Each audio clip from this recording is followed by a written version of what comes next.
This is how to use the microwave. Step 1. You have to plug it in.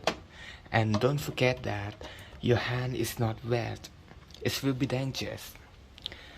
Step 2. Open the cover. Make sure that inside the microwave is empty.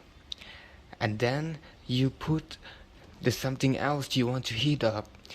Example, instant food. After that, select the option.